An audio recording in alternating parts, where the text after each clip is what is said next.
Oke, selamat siang. Hari ini saya akan membahas mengenai analisis tematik ya atau thematic analysis ya. Ini merupakan bagian dari mata kuliah text analysis for research. Nah, thematic analysis ya sama seperti content analysis yang telah kita bahas sebelumnya ya. Itu digunakan untuk menganalisis data kualitatif ya. Nah, dalam penggunaan analisis tematik ada yang biasa kita akan gunakan itu menggunakan inductive approach. Umumnya akan kita gunakan seandainya kita menggunakan pada data kualitatif yang lumayan banyak dan datanya variatif. Walaupun untuk tugasnya nanti kemungkinan untuk pendekatannya kita akan menggunakan yang didaktif ya. Perbedaannya adalah kalau induktif artinya temanya itu diambil dari data ya. Artinya dari temanya muncul dari data. Kalau didaktif artinya tema ya atau kode yang kita gunakan itu sudah kita siapkan ya berdasarkan kajian teori. Yang mana yang lebih nyaman digunakan yaitu tergantung kalian sebagai peneliti. Namun untuk tugas nanti kita akan menggunakan yang didaktif saja. Artinya saya akan menyiapkan temanya, tinggal kalian mencari. Ya. Nah, yang menjadi tujuan ya ketika kita menggunakan yang induktif ya adalah supaya hasil penelitian itu ya,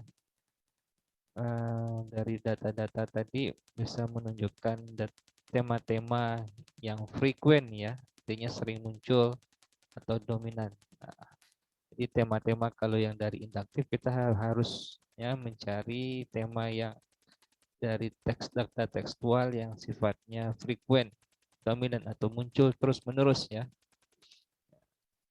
Nah, setelah definisi sedikit deskripsi mengenai analisis tematik, ini adalah contoh prosedur ya, bagaimana melakukan analisis tematik.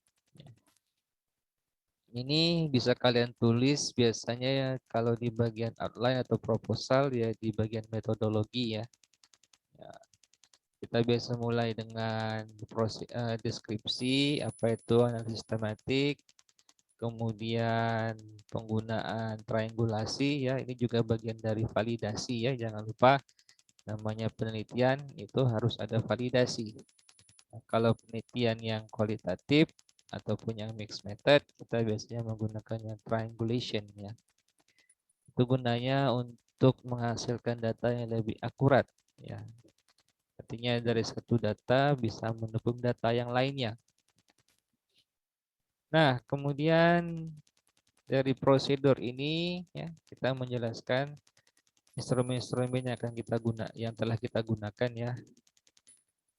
Sini misalnya mengenai participant field notes ya, decoding ya menjadi beberapa tema ya.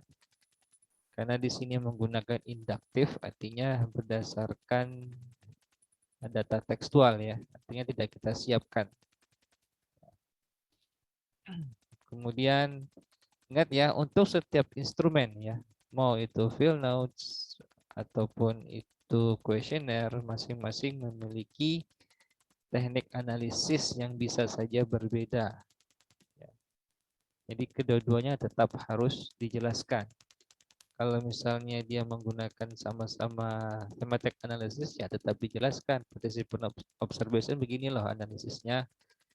Kemudian kalau questionnaire begini loh. Gitu. Jadi dia tidak terpisah ya. Karena sering sekali saya melihat di bab 3 skripsi itu seakan-akan satu teknik itu bisa digunakan untuk semua instrumen. No, ya, this not. Now, Setelah ada prosedur, deskripsi apa yang dilakukan, kemudian penjelasan mengenai interpretasi data ya. The results of the analysis will be reported in chapter 4. Ya. Artinya kita memberikan interpretasi data di bab 4. Ya. Kemudian apa saja yang akan disampaikan? Nah, ini ada bagian ini ya. Jadi silakan kalian pelajari adaptasi dan tolong ikuti contoh yang telah diberikan.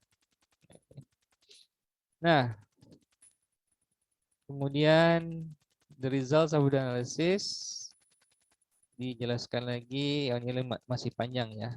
Contoh-contoh lain lagi karena ini merupakan contoh dari disertasi. Jadi ada banyak instrumen yang kita gunakan. Ini kalian pelajari. Nah, satu hal lagi ya, kalau kalian ingin menulis skripsi akan lebih baik kalau tulisan kalian itu dibaca. Ya, artinya untuk menemukan apakah tulisan kalian itu sudah memadai atau perlu revisi yang diperlukan. Nah, kemudian contoh atau an example of thematic analysis of field notes ya. Ini ada contoh dan kalau untuk tugas nanti tolong diikuti ya. Artinya kalau kalian diminta ada buat tabel ya siapkan tabelnya. Ini contohnya. Ini dari first meeting of the joint construction stage. Nah, di sini ada guidelines, ada points, ada codingnya di sini ya. Artinya ini kita tentukan berdasarkan apa ya, data tekstual. Ini data tekstualnya ya. Dari data tekstual ini kemudian kita buat tema-temanya. Tema-tema ini berkaitan dengan aktivitas mengajar yang dilakukan. Nah, ini contoh bagaimana kita melakukan analisis tematik. Nah, kemudian di sini ada contoh cara melakukan presentasi data dari field notes ya di findings atau di bab 4 ya. Nah, ini contohnya. Jadi ingat biasanya kita harus melakukan atau menyediakan namanya meta text ya. Dari meta text ini memberikan deskripsi apa yang akan ditulis. Ini langkahnya sebenarnya lumayan penting dan tidak boleh ditinggalkan. Kemudian ada subsection yang menjelaskan apa saja yang dilakukan. Ya, di sini ada deskripsi lagi tentang aktivitas writing and outline.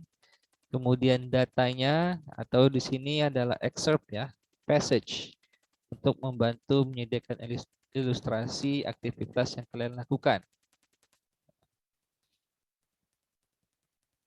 Ya. Untuk contoh ini silakan kalian baca materi ajar text analysis ya. Kalau ada pertanyaan silakan tanyakan via Telegram ya. Ini adalah contoh-contoh menulis data dari analisis tematik. Ya, yang menjadi perbedaan analisis tematik dengan konten analisis adalah kalau dalam konten analisis kita masih berkutat dengan tally atau frequency distribution ya. Tapi kalau untuk thematic analysis kita hanya fokus pada tema ya. Dan tentu saja tema yang muncul tadi tetap mengacu kepada tema yang frequent muncul ya atau istilahnya yang penting dalam penelitian kalian ya.